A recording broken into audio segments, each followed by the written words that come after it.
শহীদ মিনারের সামনের রাস্তায় অবস্থান করছি। তো শহীদ মিনার এলাকায় সকাল থেকেই কিন্তু আমরা দেখেছি যে আইনশৃঙ্খলা বাহিনীর অবস্থান ছিল। তো এই মুহূর্তে এখানে সাধারণ মানুষের উপস্থিতি দেখতে পাচ্ছি এবং এই আশেপাশে যে রাস্তাগুলো রয়েছে সেই রাস্তাগুলো থেকে সবাই শাহবাগের দিকে যাচ্ছে। সবাই আমরা যদি একটু অনুরোধ করবো একটু যদি ওই দিকে অনেক মানুষ তারা সবাই শাহবাগের দিকে যাচ্ছে এবং ঢাকা বিশ্ববিদ্যালয়ের অনেকগুলো জায়গায় ঘুরেই আমরা আসলে শহীদ মিনারে পৌঁছেছি। সবগুলো রাস্তা থেকে দেখেছি অনেকে রিক্সা নিয়ে অনেক তারা আমি কথা বলেছি, তারা শাহবাগের দিকে যাওয়ার চেষ্টা করছেন এবং নানা ধরনের স্লোগান তারা এখানে দিচ্ছেন এবং অনেকেই বাংলাদেশের পতাকা নিয়ে এসছেন। যদিও আমরা যতদূর জানি যে সেনাপ্রধান জাতির উদ্দেশ্যে 3টায় ভাষণ দেবেন, তো সেখানে নিশ্চয়ই কোনো দিক নির্দেশনা আসবে। কিন্তু এখানকার যে অবস্থা আমরা দেখতে পাচ্ছি যে সবাই শাহবাগমুখী হচ্ছেন এখানকার মানুষজন।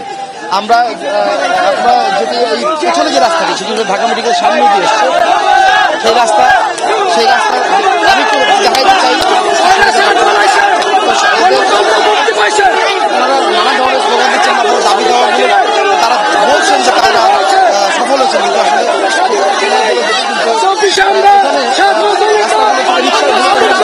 বন্ধ ছিল, যানবাহন বন্ধ ছিল, রিক্সা দিয়ে যাতায়াতের নিয়ম মাধ্যমে আসছে। একটু আমাদের দেখানোর সুযোগ তো ঢাকা বিশ্ববিদ্যালয় এলাকার যে পরিস্থিতি, যে শহীদ